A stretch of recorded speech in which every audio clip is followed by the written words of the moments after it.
வணக்கம். நான் டாக்டர் ராமா வெங்கடேஷ், சிவகாசி லக்ஷ்மி மருத்துவமனையிலேருந்து பேசுகிறேன். நான் வந்து குழந்தையின்மை சிறப்பு மருத்துவர், மகப்பேறு மருத்துவர். சிவகாசி 29 PSR ரோடில் எங்கள் மருத்துவமனை இருக்குது. சமீப காலத்தில் நிறைய பேர் வந்து குழந்தை இல்லைன்னு நம்ம கேள்விப்படுறோம். ஒரு 20 வருஷம், ஒரு 15 வருஷத்துக்கு முன்னாடி இவ்வளோ கேள்விப்பட்டதில்லை. இப்போது சமீப காலமாக எல்லாருக்குமே ஒருத்தர் அவங்க எங்கள் ஃப்ரெண்டு குழந்தை இல்லை, எங்கள் சித்தப்பாக்கு, எங்கள் தெரிஞ்சவங்களுக்கு யாராவது ஒருத்தவங்க வீட்டில் வந்து இது நிறைய கேள்விப்படுறோம். அப்புறம் நிறைய பேர் இப்போ கல்யாணம் ஆகி ஒரு 2 மாதம் 3 மாதத்துலேயே இதெல்லாம் கேள்விப்பட்டு ரொம்ப பதட்டமாகி எங்ககிட்ட வராங்க குழந்தை இல்லைன்னு. இப்போது யாருக்கு வந்து நம்ம மெயினாக ட்ரீட்மெண்ட் பார்க்கணும்? இப்போது ஹஸ்பண்டும் ஒய்ஃபும் தம்பதியர் வந்து 1 வருஷம் சேர்ந்து இருந்து குழந்தை தங்கலைன்னா நமக்கு வந்து அவங்களுக்கு குழந்தை இல்லாததுக்கு வைத்தியம் பார்க்கணும். இப்போ ஹஸ்பண்ட் வெளிநாட்டில் இருக்கார், 6 மாதத்துக்கு ஒரு வாட்டி தான் வருவார், அவங்க சேர்ந்தே இல்லை, 1 வருஷம் காலத்தில் 1 மாதம் 2 மாதம் தான் இருந்திருக்காங்கன்னா அப்படி வந்து உடனே அவசரப்பட்டு பார்க்கணுங்கிற அவசியம் இல்லை. இது ஏன் இப்படி ரொம்ப காமனாக இருக்குது இப்போ அப்படின்னா, ஏன்னா லைஃப் ஸ்டைல். இப்போ நிறைய பேர் படிக்கிறாங்க, லேட்டாக கல்யாணம் பண்ணிக்கிறாங்க, அப்புறம் வெளிநாடுக்கு போயிடுறாங்க வேலை செய்கிறதுக்கு. தம்பதியர் சேர்ந்து வாழ்கிறதே இப்போ வந்து அபூர்வமாக இருக்குது. சம்பாதிக்கணும், படிப்பு, பல காரணத்தினால ஆண் ஒரு இடத்துலையும் பெண் ஒரு இடத்துலையும் வேலை பார்க்குற மாதிரி இப்போது நிபந்தனைகள் இருக்குது. ஸோ அதனால் சீக்கிரம் நாங்கள் இப்போது லேட்டாக கல்யாணம் பண்ணிட்டோம், ஆனால் சீக்கிரம் எங்களுக்கு குழந்தை வேணும்ன்ட்டு வந்து கேட்குறாங்க. இப்போது யாருக்கு இப்போ உடனே ட்ரீட்மெண்ட் நம்ம பண்ணணுன்னா அடிப்படை டெஸ்ட் இருக்குது. நம்ம குழந்தை இல்லைன்னு பார்க்குறதுக்கு அடிப்படை டெஸ்ட் வந்து ஒரு பேசிக் ஸ்கேன். இந்த லேடிக்கு வந்து ஒரு பேசிக் ஸ்கேன், பெண்ணுக்கு ஹார்மோன் டெஸ்ட்டு, டியூப் டெஸ்ட், இந்த 3 வந்து ஒரு அடிப்படை டெஸ்ட்டு பண்ணிக்கலாம். இதே ஆணுக்கு வந்து ஒரு விந்து டெஸ்ட் பண்ணிக்கலாம். அதுதான் அடிப்படை டெஸ்ட். இந்த அடிப்படை டெஸ்ட்லேயே நம்ம வந்து ஒரு அளவு கணிச்சிடலாம் என்ன காரணம், ஏன் வந்து என்ன ப்ராப்ளம்னு சொல்லிட்டு நம்ம கணிச்சிடலாம். இந்த அடிப்படை டெஸ்ட்டில் வந்து இப்போ ஸ்கேனில் என்னென்ன பார்க்கலாம், கர்ப்பப்பை எப்படி இருக்குது, செனப்பை எப்படி இருக்குது, அதில் முட்டைகள் உற்பத்தி ஆகிற தன்மை எவ்வளோ இருக்குது, தங்குற இடம் எப்படி இருக்குது, வேறு ஏதாவது கட்டிகள் இருக்கா, செனப்பையில் நீர்க்கட்டிகள் இருக்கா, இல்லை இன்ஃபெக்ஷன் இருக்கா, டியூப்பில் இன்ஃபெக்ஷன் இருக்கா, நிறைய விஷயங்கள் ஒரு ஸ்கேன்லேயே, அடிப்படை டெஸ்ட் ஒரு ஸ்கேன்லேயே இது எல்லாமே நம்ம கணிச்சிடலாம். அதே மாதிரி ஹார்மோன் டெஸ்ட் பார்க்குறப்போ நம்ம அவங்க உடம்புல உற்பத்தி ஆகிற ஹார்மோன்ஸ், இந்த முட்டைகள் உற்பத்தி ஆகிறதுக்கு ஹார்மோன்ஸ் வந்து எப்படி இருக்குதுன்னு அதையும் நம்ம கணிச்சிடலாம் ஒரு ஹார்மோன் டெஸ்ட்டில்.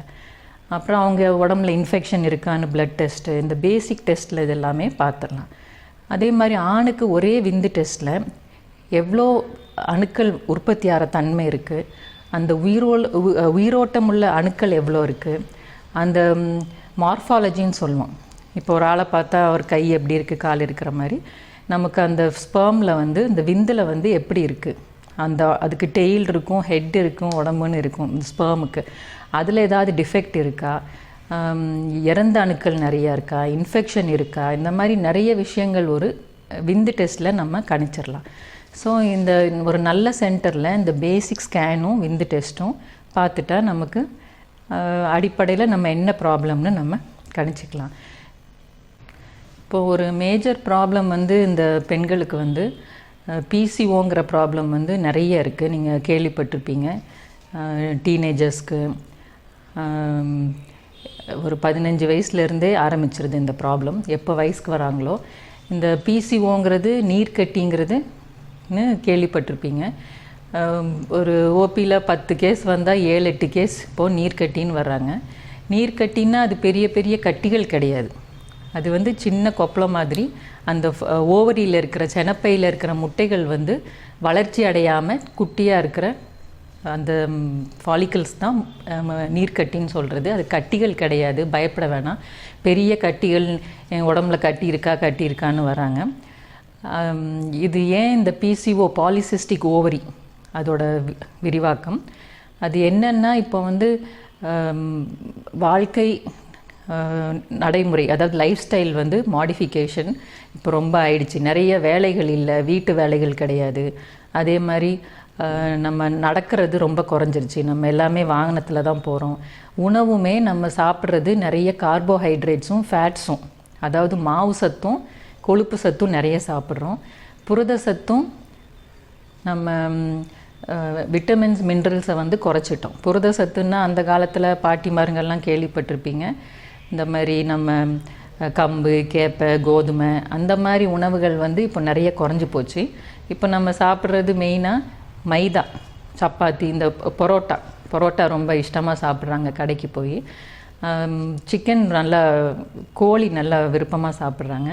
கோழியில் என்னென்னா, அந்த கோழி வளர்க்குறதுக்கு வந்து 3 மாத காலத்தில் வளர்கிற கோழி 40 நாளில் வந்து அதுங்களுக்கும் ஹார்மோன்ஸ் கொடுத்து வளர விட்டு அந்த உணவை தான் நம்ம சாப்பிட்றோம். அப்போ அந்த ஹார்மோன்ஸ் அந்த கோழியில் கோழியில் வளர்ந்த அந்த ஹார்மோன்ஸ்னால் வளர்ந்த கோழிகளை நம்ம சாப்பிட்றப்போ நம்ம உடம்பும் பாதிக்குது அந்த ஹார்மோன்ஸ்னால். ஸோ உணவும் இந்த லைஃப் ஸ்டைல், நம்ம வேலை இல்லாமல் உட்காந்து டிவி பார்க்குறது, படுத்துக்கிட்டே இந்த நெட்டு பார்க்குறது, இந்த மாதிரி லைஃப் ஸ்டைல்னால் நம்ம உடம்பு ஆரோக்கியம் கெடுறதுனால கொழுப்பு சத்து அதிகமாகி அந்த ஆண்ட்ரோஜன் ஹார்மோன்ஸ் கூட இந்த நம்ம சாதாரண நம்ம முட்டைகள் வளர்ச்சிக்குரிய ஃபீமேல் ஹார்மோன்ஸ் FSH LHன்னு சொல்லுவோம், அது பாதித்து நமக்கு முட்டைகள் வரவிடாமல் தடுக்கும். பிசிஓவில் பாலிசிஸ்டிக் ஓவரிஸில் வந்து முட்டைகள் சரியாக வராது, சின்ன சின்ன கொப்பளமாக அது நின்றுக்கும் அந்த ஓவரிஸில். ஸோ அந்த முட்டைகளை உருவாக்குறதுக்கு நம்ம என்ன பண்ணோன்னா, சிம்பிளாக வந்து நம்ம வெயிட்டை குறைக்கணும். நம்ம சில பேர் இப்போது 25 வயசுலேயே 80 கிலோவில் வராங்க, 90 கிலோவில் வராங்க. அது நம்ம ஃபஸ்ட்டு நம்ம சொல்கிறது வெயிட்டை குறைங்க. அவங்க பாடி மாஸ் இண்டெக்ஸ் எவ்வளோ இருக்கோ அதுக்கு அப்ராப்ரியேட் வெயிட் நம்ம கால்குலேட் பண்ணி சொல்லுவோம். இந்த ஹைட்டுக்கு இந்த வெயிட் இருக்கணும். இப்போ நல்ல ஹைட்டாக இருந்தால் அவங்க 70 kg இருக்கலாம். இதே ஷார்ட்டாக வந்து இருக்கிறப்போ அவங்களுக்கு அந்த 50 to 60 kg தான் இருக்கணும். ஸோ நம்ம கால்குலேட் பண்ணி நம்ம சொல்லிடுவோம், இந்த மாதிரி வெயிட் இருந்தான்னா உங்களுக்கு அப்ராப்ரியேட்டாக இருப்பீங்கன்னு சொல்லிட்டு. ஸோ வெயிட் வந்து ஒரு முக்கியமான காரணம். அதுக்கு உணவு மெயினாக ஃபஸ்ட்டு, இது வந்து உணவு தான் மெயின் வெயிட்டை குறைக்கிறதுக்கு. உணவை மாற்றி எக்ஸசைஸ் பண்ணி நம்ம ஆரோக்கியமாக இருந்தான்னா அந்த கொழுப்பு சத்து குறைய முட்டைகள் நல்லா உற்பத்தி ஆகும். இது ஒரு சிம்பிள் மெத்தட். ஆனால் வெயிட்டை குறைக்க வைக்கிறது தான் இப்போ பெரிய பிரச்சனையாக இருக்குது. ஸோ நம்ம என்ன பண்ணுறோன்னா, இல்லை எனக்கு அவ்வளோ நாள்லாம் 6 மாதம் 1 இயர்லாம் வெயிட் பண்ண முடியாது, எனக்கு உடனே இப்போ பார்க்கணும் அப்படின்னா நம்ம மெடிக்கல் ட்ரீட்மெண்ட்டில் மாத்திரைகள் கொடுக்குறோம் முட்டைகள் உற்பத்தி ஆகிறதுக்கு. மாத்திரைகள்னால அந்த முட்டை வளர்ச்சிக்கு மாத்திரைனால வளரலாம். இப்போ மாத்திரை சிம்பிளாக கொடுக்குறப்போ ஒரு எக்கு வரும், சில நேரம் அந்த எக்கும் குவாலிட்டி இல்லாமல் வரும். அப்போ அதை சப்போர்ட்டிவாக பண்ணுறதுக்கு நம்ம இன்ஜெக்ஷன்ஸ் கொடுக்குறோம் முட்டைகள் வளர்கிறதுக்கு. கோனடோட்ராஃபின்ஸ்னு சொல்லுவோம். அந்த FSH LH இருக்கிற இன்ஜெக்ஷன் இயற்கையாக வந்து மூளையிலேருந்து உற்பத்தி ஆகிற ஹார்மோனை இன்ஜெக்ஷன் மூலியமாக நம்ம கொடுக்குறோம். அப்புறம் இன்னொரு சிம்பிள் வே ஆஃப் ட்ரீட்மெண்ட் வந்து சர்ஜிக்கல் ட்ரீட்மெண்ட். அந்த ஓவரிஸை வந்து நம்ம பங்க்சர் பண்ணுறது. ஆனால் எல்லாருக்குமே மெயினாக இப்போ ஒரு ஹாஸ்பிட்டல் போன உடனே குழந்தை இல்லையா உடனே உனக்கு லேப்ரோஸ்கோப்பி பண்ணணும் அப்படி கிடையாது. லேப்ரோஸ்கோப்பினால் அதுவே இது வந்து ஹார்ம் பண்ணும். நம்ம ஓவரிஸை வந்து சும்மா பங்க்சர் பண்ணால் அதில் பிளட் சப்ளையை கட் பண்ணி அதுவே ஹார்ம் பண்ணும். சில கேஸஸ்க்கு தான் இண்டிகேட்டர் லேப்ரோஸ்கோப்பி. இந்த பிசிஓக்குமே நீர்க்கட்டி இருந்தாவே லேப்ரோஸ்கோப்பி பண்ணுங்கிற அவசியமே கிடையாது. இப்போ எங்கள் சென்டரில் நிறைய இன்ஃபர்டிலிட்டி கேசஸ் வருது, சர்ஜன் இருக்காங்க, லேப்ரோஸ்கோப்பி இருக்குது. ஆனால் நாங்கள் இண்டிகேஷன் வந்து ஸ்பெசிஃபிக் கேசஸ்க்கு தான் லேப்ரோஸ்கோப்பி சொல்கிறோம். ஆனால் ஹிஸ்ட்ரோஸ்கோப்பி வந்து இன்னும் அதை விட நம்ம முக்கியமான ஒரு ட்ரீட்மெண்ட். ஹிஸ்ட்ரோஸ்கோப்பிங்கிறது வந்து கர்ப்பப்பைக்குள்ளே பார்க்குறது, தங்குற இடம் எப்படி இருக்குன்ட்டு. ஏன்னா நம்ம வெளி இடத்த தோற்றத்தில் வந்து நம்ம நல்லா இந்த ஸ்கேனில் பார்த்துடலாம். உள்ளே தங்குற இடத்த வந்து ஏதாவது சின்ன ஒரு செப்டம் இருக்கா, வேறு ஏதாவது இன்ஃபெக்ஷன்ஸ் இருக்காங்கிற பார்க்குறது வந்து டைரெக்டாக இப்போ நம்ம வீடியோ போட்டு ஒருத்தரை பார்க்குற மாதிரி கர்ப்பப்பைக்குள்ளே நம்ம எப்படி இருக்குது, ஏதாவது செவுறு மாதிரி செப்டம் மாதிரி இருந்தான்னா அந்த இம்ப்ளான்டேஷன், இந்த கரு போய் வளராது. ஸோ அதெல்லாம் நம்ம ஹிஸ்ட்ரோஸ்கோப்பியில் இன்னமாக நுணுக்கமாக பார்த்துக்கலாம். ஸோ இந்த மாதிரி லேப்ரோஸ்கோபிக் பங்க்சரும் நம்ம அந்த முட்டைகள் உருவாக்குறதுக்கு சில இண்டிகேட்டட் கேசஸ்க்கு பண்ணிக்கலாம். ஸோ நிறைய பேர் இந்த இன்ஜெக்ஷன்ஸ் ஹார்மோன்ஸ் எல்லாம் சைடு எஃபெக்ட் வருமா அப்படின்னு சொல்லுவாங்க. அப்படிலாம் எதுவும் கிடையாது. அந்த மாதத்துக்கு அதை ஆக்ட் பண்ணி வெளியேறிடும் உடம்பை விட்டு. லாங் டைம் எஃபெக்ட் எல்லாம் இருக்காது.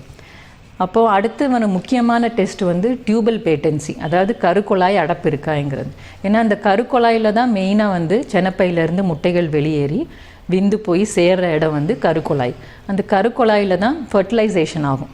அந்த முட்டையும் விந்தும் சேர்கிற இடம் கருக்குழாய் தான். அந்த கருக்குழாயில் வந்து மெயினாக ஃபர்டிலைசேஷன் ஆகி அந்த கரு தங்குற இடம் வந்து இம்ப்ளான்டேஷன் ஆகிறது வந்து கர்ப்பப்பைக்குள்ளே இருக்கிற எண்டோமெட்ரியம். ஸோ அந்த கருக்குழாய் அடப்பு இருந்தான்னா நமக்கு சேர்கிற இடத்துக்கே வாய்ப்பில்லை. அது நம்ம டெஸ்ட் பண்ணுறது வந்து சிம்பிளாக எக்ஸ்ரேயில் பார்த்துக்கலாம். ஒரு டை மாதிரி கீழே இன்ஜெக்ட் பண்ணி எக்ஸ்ரேயில் பார்த்துக்கலாம். அதுவுமே லேப்ரோஸ்கோப்பியில் தான் பண்ணுங்கிற அவசியம் கிடையாது. இன்னொன்று வந்து ஸ்கேனில் கூட நம்ம பார்த்துக்கலாம். ஸ்கேன்லேயே டை போட்டு நம்ம ஸ்கேன்லேயும் அதை பார்த்துக்கலாம். ஸோ அது மெயின் டெஸ்ட்டு டியூபல் பேட்டன்சி. இப்போ அந்த பிசிஓன்னு சொன்னேன் இல்லையா, நீர்க்கட்டிக்குரிய ஹார்மோன்ஸும் டீட்டெயில்டாக நம்ம அனாலிசிஸ் பண்ணிடுவோம். எத்தனை எக்ஸு உற்பத்தி ஆகும் கணிக்கிற மாதிரி. இவங்களுக்கு வந்து இப்போ 5 to 10 எக்ஸு வரும், இல்லை 15 எக்ஸு வரும், இல்லை 20 எக்ஸு வரும். அப்படி நம்ம ஹார்மோன்ஸையும் அந்த ஒரு பேசிக் ஸ்கேனையும் வச்சு நம்ம கணிச்சிடலாம். ஸோ இல்லை எக்கே உற்பத்தி ஆகாது, இப்போ 35 வயசுக்கு மேலே வர்றவங்களுக்கு அவங்க செனப்பையில் பார்த்தாவே எத்தனை முட்டைகள் வரும், குவாலிட்டியாக வருமா இந்த வயசுக்கு, அது எல்லாமே நம்ம கணிச்சு நீட்டாக சொல்லிடலாம். அதே மாதிரி ஆண்களுக்கு வந்து இந்த விந்து டெஸ்ட்லேயும் அவங்க அதில் இருக்கிற தன்மை, DNA fragmentation test, morphology. DNA fragmentation டெஸ்ட்னால் அது குவாலிட்டி எப்படி இருக்கும், இந்த ஸ்பெர்ம்ஸில் வந்து உயிரோட்டம் உள்ள அணுக்கள் கம்மியாக இருக்குன்னா அதில் குவாலிட்டி எப்படி இருக்கும், அதில் இருக்கிற டிஎன்ஏ எப்படி இருக்கும், இன்ஃபெக்ஷன் இருக்கா, டெட் செல்ஸ் எவ்வளோ இருக்குது, மார்ஃபாலஜி எப்படி இருக்குது, எல்லாமே டீட்டெயில் அனாலிசிஸ் இங்கே பார்த்து சொல்லிடுறோம். இந்த எல்லாமே எங்கள் சென்டரில் இந்த ஃபெசிலிட்டி எல்லாமே இருக்குது. பேசிக் ஸ்கேன்லேருந்து ஹையர் டெஸ்ட்லேருந்து. இப்போ இது எல்லாமே 1 இயர்க்கு நம்ம வராங்க, 1 இயர் குழந்தையெல்லாம் பார்த்தாச்சு. இனி நம்ம வந்து அடுத்து ட்ரீட்மெண்ட் போகிறது வந்து ஐயுஐங்கிற சொல்கிறது மெத்தட். ஐயுஐன்னா இன்ட்ரா யூட்ரைன் இன்செமினேஷன். இதில் வந்து நம்ம ஸ்பெர்ம்ஸ், நல்ல ஆக்டிவ் ஸ்பெர்ம்ஸை எடுத்து, இப்போ சப்போஸ் ஆண் தான் காரணம், சரியான ஆக்டிவ் ஸ்பெர்ம்ஸ் இல்லை, டெட் ஸ்பெர்ம்ஸ் நிறைய இருக்குது, அதனால் இந்த உயிரோட்டம் உள்ள அணுக்களை வந்து எடுத்து ஒரு ஊசி மூலியமாக கர்ப்பப்பைக்குள்ளே வைக்கிறது. அந்த கர்ப்பப்பைக்குள்ளே அந்த தலைவாசலில் வச்சான்னா அது போய் டியூப்ஸை சேர்றதுக்கு அதிக வாய்ப்பு இருக்குது. ஏன்னா கீழே வந்து சேர்ந்து இருக்கிறப்போ அது போய் ட்ராவல் பண்ணி நம்ம போய் அந்த எக்கை ஃபர்டிலைஸ் பண்ண வைக்கிறதுக்கு கொஞ்சம் அதிக நேரமாகும். இது வந்து நம்ம வந்து அப்ராக்சிமேட் பண்ணுறோம். எக்குக்கு பக்கத்தில் ஸ்பெர்ம்ஸை வைக்கிறதுனால ஃபர்டிலைசேஷனை வந்து நம்ம ஃபெசிலிட்டேட் பண்ணுறோம், கொஞ்சம் அதிக வாய்ப்பு கொடுக்குறோம். அதுதான் இந்த ஐயுஐன்னு சொல்கிற மெத்தட். ஸோ ஐயுஐயே வந்து ப்ராப்பராக நல்ல மீடியாஸ் யூஸ் பண்ணி நல்ல மெத்தடில் பண்ணான்னா அதிக சக்ஸஸ் நம்ம 20 to 30% சக்ஸஸ் கொடுக்கலாம் ஐயுஐயில். இப்போது சில பேருக்கு விந்து உற்பத்தி ஆகிற தன்மையே இல்லை அப்படின்னு கேள்விப்பட்டிருப்பீங்க, எசூஸ்பெர்மியான்னு சொல்கிறது. அதை வச்சு நம்ம வந்து பயப்பட வேணாம்.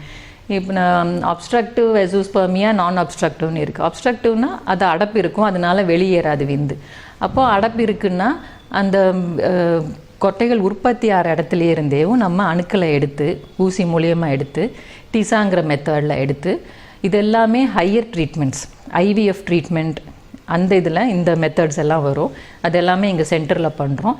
இந்த டிசாவில் வந்து நம்ம அந்த கொட்டைகள்லேருந்து எடுக்கிற விந்தை எடுத்து நம்ம முட்டைகளை வெளியில் எடுத்து உற்பத்தி ஆற வச்சு, அது இந்த ஐவிஎஃப் ட்ரீட்மெண்ட்டில் இந்த ஒரு முட்டை உற்பத்தி ஆகிறதுக்கு பதிலாக இப்போ ஐவிஎஃப்பில் என்ன பண்ணுறோன்னா நிறைய முட்டைகள் உற்பத்தி ஆகிறதுக்கு இன்ஜெக்ஷன்ஸ் போட்டு அதில் வந்து 10க்கு மேலே வரும் எக்ஸ். நம்ம அந்த இன்ஜெக்ஷன்ஸ் போடுறப்போ அதெல்லாம் வெளியில் எடுத்து இந்த ஆண் விந்து எடுத்து வெளியில் கருத்தரிக்க வச்சு டெஸ்ட் டியூப்பில் அதை 2-3 நாள் வெளியில் வளர விட்டு அந்த கருத்தரிச்சதை வந்து நம்ம உள்ளே வைக்கிறோம் கர்ப்பப்பைக்குள்ளே. இது வந்து இக்ஸிங்கிறது, ஐசிஎஸ்ஐ இக்ஸின்னு சொல்கிற மெத்தட். இந்த மாதிரி ஐவிஎஃப் இக்ஸி ட்ரீட்மெண்ட்ஸும் எங்கள் சென்டரில் இருக்குது. இப்போது இந்த மெத்தட்ஸில் வந்து அப்ஸ்ட்ரக்டிவ் இந்த விந்தே உற்பத்தி ஆகலைங்கிறவங்களுக்கு கூட கொட்டைகள்லேருந்து உற்பத்தி ஆகிற விந்து எடுத்து பண்ணிக்கலாம். அப்புறம் வெளியில் வருது விந்து ஆனால் கம்மியாக இருக்குது, மொட்டிலிட்டியே இல்லைங்கிறப்போ நம்ம ஐயுஐ பண்ண முடியாது. ஸோ நம்ம வந்து இந்த ஐசிஎஸ்ஐ மெத்தடில் தான், இக்ஸி மெத்தடில் தான் நம்ம வந்து கருத்தரிக்க வைக்க முடியும். ஏன்னா கம்மியாக மொட்டிலிட்டி இருக்கிற வேகமாக இருக்கிற அணுக்களை வந்து நம்ம உள்ளே எடுத்து வச்சோன்னா கரு உண்டாகாது. ஸோ வெளியில் கருத்தரிக்க வச்சு அதை நம்ம பண்ணிக்கலாம். இப்போ அட்வான்ஸ் மெத்தட்ஸ், இப்போது 2 நாள் வெளியில் வளர விட்டு உள்ளே வைக்கிற கருக்களும் அந்த கரு முட்டைகளும் இங்கே பண்ணுறோம். அப்புறம் 5 நாள் பிளாஸ்டோசிஸ் ட்ரான்ஸ்ஃபர்னு சொல்லுவோம். அது வந்து இன்னும் அதிகமாக வளர்கிறதுக்கு வாய்ப்பு இருக்குது பிளாஸ்டோசிஸில். ஏன்னா 5 நாள் வெளியில் வளர விட்டு நம்ம உள்ளே வைக்கிறோம். அந்த மாதிரி ட்ரீட்மெண்ட்ஸும் இங்கே பண்ணுறோம். இப்போ சில பேருக்கு 10க்கு மேலே வருது அப்படிங்கிறப்போ நம்ம அந்த முட்டைகளெல்லாம் வெளியில் எடுத்து அந்நேரம் அவங்களுக்கு எல்லா முட்டைகளும் உள்ளே வைக்க முடியாது இல்லையா, 2 இல்லை 3 தான் வைப்போம். ஸோ மீதி முட்டைகளை வந்து ஃப்ரீசிங்னு சொல்கிறது, ஃப்ரீசிங் மெத்தடில் நம்ம ஃப்ரீஸ் பண்ணி வச்சிடலாம். ஐஸ் இதில் வந்து ஃப்ரீஸ் பண்ணி வச்சிடலாம். அந்த ட்ரீட்மெண்ட்டும் இங்கே பண்ணுறோம். இது எல்லாமே இப்போ நம்ம ஏரியாவில் கிடையாது. இங்கே நீங்கள் போகணும்னா மதுரை, கோயம்புத்தூர், சென்னை இப்படி தான் வந்து நம்ம இடத்த விட்டு போய், அதுவும் இது வந்து ஒரு நாள் ஒரு வாரம் வைத்தியம் கிடையாது. இது ஒரு மாதம் 2 மாதம் உங்களை அனலைஸ் பண்ணி ஒவ்வொரு வாட்டியும் அலைய முடியாது. ஸோ நம்ம டிஸ்ட்ரிக்ட்லேயும் இந்த ட்ரீட்மெண்ட் வரணும். இங்கேருந்து எத்தனை பேர் போய் சென்னையில் போய் உட்காந்து வேலையை விட்டுட்டு ஒரு இடத்த வாடகைக்கு எடுத்து வைத்தியம் பார்க்குறது எவ்வளோ கஷ்டம்னு நாங்கள் பார்த்துட்டு தான் இருக்கோம். ஸோ அதனால தான் நம்ம ஏரியாலேயே இதை ஆரம்பிச்சிருக்கோம். ட்ரீட்மெண்ட் வைஸ் அந்த காஸ்ட்டுமே நீங்கள் சிட்டிக்கு போகிறது வந்து அதிக காஸ்ட். நீங்கள் ட்ராவலிங்கு, உங்கள் மன உளைச்சல், அங்கே போய் இருக்கிற கூட்டம், அது எல்லாமே ஜாஸ்தி. செலவுங்கிறமே எல்லாமே ஜாஸ்தி. இங்கே உங்கள் வீட்டில் இருந்தே வைத்தியம் பார்த்துக்கலாம். இப்போ நம்ம ஒரு வருட காலமாக நம்ம இடத்துல நம்ம பண்ணிகிட்ருக்கோம் அந்த ஐவிஎஃப். ஸ்பெஷலிஸ்ட்டை வந்து இந்த எம்ப்ரியாலஜி பார்ட் வந்து இதில் ரொம்ப முக்கியம். அந்த ஸ்பெஷலிஸ்ட்டையும் நம்ம நல்ல இடத்துலேருந்து, பெஸ்ட்டு சென்டர்ஸ்லேருந்து கொண்டு வந்து தான் பண்ணுறோம்.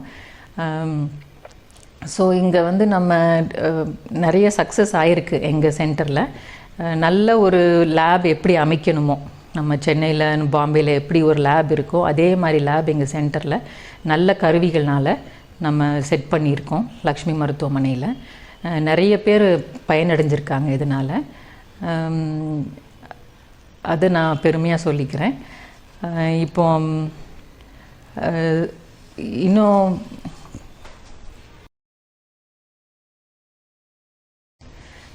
இப்போ வெளி இடத்துல போய் நம்ம ட்ரீட்மெண்ட் பார்க்குறப்போ அங்கே கரு உண்டாயிட்டாலுமே அங்கே 9 மாத காலம் தங்க வச்சிடுறாங்க.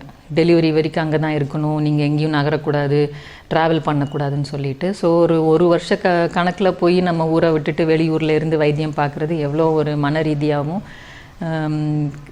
செலவும் அதிகமாக இருக்கிறப்போ எவ்வளோ பாதிப்பு இருக்குன்ட்டு நம்ம புரிஞ்சுக்கலாம். பட் எங்கள் சென்டரில் இப்போ பக்கத்து ஊரில் கோவில்பட்டி, சாத்தூர் அந்த மாதிரி ஏரியாவிலேருந்து வர பேஷண்ட்ஸையும் நாங்கள் யாருமே தங்க வைக்கிறது கிடையாது. அந்த கருவை எடுத்து வச்சு ஒரு 4-5 நாள் இருப்பாங்க, அப்புறம் அவங்க ஊருக்கு போயிடுவாங்க. ப்ரெக்னென்சி அந்த கன்ஃபார்ம் ஆன பிறகு ஒரு 10 நாள் நல்லா அந்த துடிப்பு வர வரைக்கும் வச்சுருந்துட்டு திருப்பியும் அனுப்பிடுறோம். இங்கேயே யாரையும் நாங்கள் தங்க வச்சுக்கிறது கிடையாது. அந்த அளவுக்கு அப்படியே பெட் ரெஸ்ட்டுங்கிறது தேவையும் கிடையாது. எங்கள் இடத்துல ரெட்டை பிள்ளைங்களும் நிறையா நாங்கள் சக்ஸஸ் கொடுத்துருக்கோம். 2-3 கரு எடுத்து வைக்கிறப்போ அந்த 2 கருவாக வளர்கிறதுக்கும் வாய்ப்பு அதிகமாக இருக்குது. ஸோ அந்த மாதிரி, ஏன்னா நம்ம இவ்வளோ அவங்க செலவு பண்ணுறப்போ ஒரு கரு எடுத்து மட்டும் வச்சான்னா அது சக்ஸஸ் ரேட் கம்மியாக இருக்கும். ஸோ 2-3 நம்ம வைக்கிறப்போ சக்ஸஸ் ரேட் அதிகமாக இருக்கிறதுனால நம்ம அவங்களுக்கு அதிக வாய்ப்பு கொடுக்கணும்னு சொல்லிவிட்டு அப்போ 2 கருவாக உண்டாயிருது சில பேருக்கு. அந்த மாதிரி நம்ம வளர்கிறப்போ 2 கருவாக வளர்கிறப்போ அது வெளியேறிடக்கூடாதுன்னு சொல்லிட்டு சில அதுக்குரிய ஸ்பெஷல் ட்ரீட்மெண்ட்ஸும் இங்கே வச்சுருக்கோம். இப்போ எங்கள் சென்டரில் அந்த இவாலுவேஷன் இருந்து எல்லாமே டெஸ்ட்டில் இருந்து திருப்பியும் அவங்க இப்போ வயதானவங்க வர்றப்போ அவங்களுக்கு ஜெனட்டிக் ஸ்க்ரீனிங், ஏன்னா நிறைய பேருக்கு வந்து மரபணு கோளாறு, ஏஜ் 35 வயசுக்கு அப்புறம் கரு உண்டாகிறப்போ மரபணு கோளாறு அந்த மாதிரி பிரச்சனைகள்லாம் அதிகமாக இருக்கும். அந்த டெஸ்ட்டெல்லாம் இங்கே பார்க்குறோம். அப்புறமா அவங்க ப்ரெக்னென்சி, அவங்க கரு தரித்த பிறகும் அவங்க கரு டெலிவரி வரைக்கும் நாங்கள் பொறுப்பெடுத்துக்கிறோம். அவங்களுக்கு நீங்கள் ப்ரெக்னென்சி ஆகிட்ட அதோட எங்கள் வேலை முடிஞ்சதுன்னு கிடையாது. டெலிவரி ஆகி அதுக்கப்புறம் அவங்க நல்ல ஒரு லைவ் பேபி, ஹெல்த்தி பேபின்னா என்ன, நார்மலாக பிறக்கிறது 2.5 கிலோவுக்கு மேலே அந்த மாதிரி ஒரு ஹெல்த்தி பேபியாக, குறை மாத பேபியாக இல்லாமல், ப்ரீடம் பேபியாக இல்லாமல், அப்புறம் சின்ன வெயிட்டு சின்ன குழந்தையாக இல்லாமல், ஐயூஜிஆர்னு சொல்லிடுறோம், க்ரோத் ரிட்டார்டேஷன் பேபியாக இல்லாமல் நல்ல நிறமாச பேபியாக, நல்ல ஹெல்த்தி பேபியாக அவங்க கையில் கொடுக்குறது தான் ஒரு ஐவிஎஃப் ஸ்பெஷலிஸ்ட்டோட பெருமை.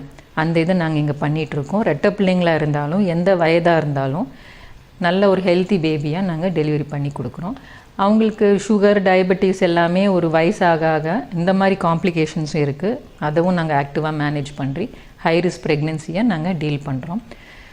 நிறைய சென்டர்ஸ் அந்த ப்ரெக்னென்சி ஆகிடுச்சா சரி அவங்கவுங்க ஊரில் பார்த்துக்குறோன்னு அனுப்பிடுறாங்க. அந்த மாதிரி இல்லாமல் அவங்க டெலிவரி ஆகிற வரைக்கும் நாங்கள் பொறுப்பெடுத்துக்கிறோம். இப்போ சில பேர் என்ன ஆகிறாங்கன்னா, ப்ரெக்னென்சி ஆகிடுறாங்க, 2வது மாதம் கழிஞ்சிருது, 3வது மாதம் கழிஞ்சிருது. இப்போ அவங்களுக்கும் நம்ம செகண்ட் ஆப்ஷனாக அந்த ஃப்ரீஸ் பண்ணி வச்சுருக்கோம் இல்லையா எம்ப்ரியோஸை, அதையும் நம்ம யூஸ் பண்ணிக்கலாம். ஏன் அபார்ஷன் ஆகுதுன்னு இவாலுவேஷன் பண்ணி, இப்போ அபார்ஷனுங்கிறது ரொம்ப காமன் ஆகிடுச்சு. அபார்ஷன் ஆகிறதுக்கு காரணமும் திருப்பி அவங்க வெயிட்டு, அவங்க ஹார்மோன் இம்பேலன்ஸ், இன்ஃபெக்ஷன் ஆகிறது, இன்ஃபெக்ஷன்லேயே ஹார்மோனல் பாக்டீரியல் இன்ஃபெக்ஷன், வைரஸ்னால் வர இன்ஃபெக்ஷன், அவங்க விந்துலேயுமே மரபணு கோளாறு இருக்கிறதுனால, முட்டைகளில் மரபணு கோளாறு இருக்கிறதுனால, ஸோ அந்த கேரியோடைப்பிங்னு ஜெனட்டிக் ஸ்க்ரீனிங் பண்ணுறது, இது எல்லாமே நம்ம அனலைஸ் பண்ணி இம்யூனலாஜிக்கல் காஸ், அந்த ரத்தம் ஓட்டம் அந்த உரையிற தன்மை இருந்தாலுமே, அந்த மாதிரி இருந்தாலும் நம்ம அபார்ஷன் ஆகுது. இந்த எல்லாமே நம்ம பரிசோதனை பண்ணி எது காரணம்னு சொல்லி அதுக்கு நம்ம வைத்தியம் கொடுத்துட்டு அதுக்கப்புறம் நம்ம திருப்பியும் செகண்ட் டைம் நம்ம பிளான் பண்ணிக்கலாம். ஸோ இதனால் நம்ம பதட்டப்பட வேண்டிய அவசியம் இல்லை. செனப்பையிலேருந்து முட்டைகள் உற்பத்தி ஆகாது, அவங்களுக்கு ப்ரீமெச்சூர் ஒவேரியன் ஃபெயிலியர்னு சொல்லுவோம். அது சில பேர் 30 வயசுலேயே அந்த முட்டைகள் உற்பத்தி ஆகிற தன்மை போயிடுது. இப்போ அந்த மாதிரி இருக்குது. ஸோ அந்த மாதிரி இருக்கிறவங்களுக்கும் டோனர் எக் இன்னொருத்தங்கக்கிட்டேருந்து முட்டைகளை வாங்கி அந்த முட்டைகளை யூஸ் பண்ணி அவங்க மாப்பிள்ளை விந்த வச்சே நம்ம இது பண்ணிக்கலாம். இக்ஸிங்கிற மெத்தடில் பண்ணிக்கலாம். முட்டைகளுக்கும் சரியாக சக்தி இல்லை, இந்த மாதிரி ஜெனட்டிக் ப்ராப்ளம் இருக்குது, அந்த மாதிரி ஏற்கனவே எனக்கு குழந்தை பிறந்திருக்கு, இந்த மாதிரி நிறைய மரபணு கோளாறு இருக்குது, ஜெனட்டிக்காக இருக்குது, ஃபேமிலியில் இந்த மாதிரி ஜெனட்டிக் ப்ராப்ளம்ஸ் இருக்குது, இந்த மாதிரி சொல்கிறவங்களுக்குமே நம்ம இந்த மாதிரி டோனர் எக், இல்லை ஸ்பெர்ம் குவாலிட்டி சரியில்லைனாலும் டோனர் ஸ்பெர்ம்ஸ் இந்த மாதிரி யூஸ் பண்ணி பண்ணுறோம். ஸோ இன்றைக்கி வீட்லேயே உட்காந்துட்டு ஐயோ பக்கத்தில் வெளியில் போக முடியல, கல்யாணங்களுக்கு போக முடியல, நல்ல ஃபங்க்ஷனுக்கு போக முடியல, எனக்கு குழந்தை இல்லைன்ட்டு அலறது வேண்டிய அவசியமே இல்லை. ஏன்னா இன்றைக்கி உள்ள மருத்துவ இதில் யாருக்குமே குழந்தை இல்லைன்னு இல்லை, இப்படி இருக்குது ட்ரீட்மெண்ட். இதில் நம்பிக்கையும் விடாமுயற்சியும் ஒரு நல்ல மருத்துவர்கிட்ட நீங்கள் விசாரிச்சுக்கணும். அவங்க இடத்துல எத்தனை சக்ஸஸ் ஆகிருக்கு, எப்படி பண்ணுறாங்க, அந்த மாதிரி எல்லாம் விசாரித்து போய் நல்ல பலன் அடைஞ்சிக்கலாம். இங்கேருந்து நம்ம சிட்டிஸ்க்கு தான் போய் வைத்தியம் பார்க்கணுன்னு ஒரு 15 வருஷத்துக்கு முன்னாடி சென்னையில் தான் பார்க்க முடியும், இல்லை பாம்பேயில் தான் பார்க்க முடியும் அப்படிங்கிற இதில் நம்ம ஊர் பக்கமே நல்லா வெற்றிகரமாக நாங்கள் இதை செஞ்சிட்ருக்கோம். நீங்கள் எல்லோரும் இதை பயனடைஞ்சிக்கலாம்.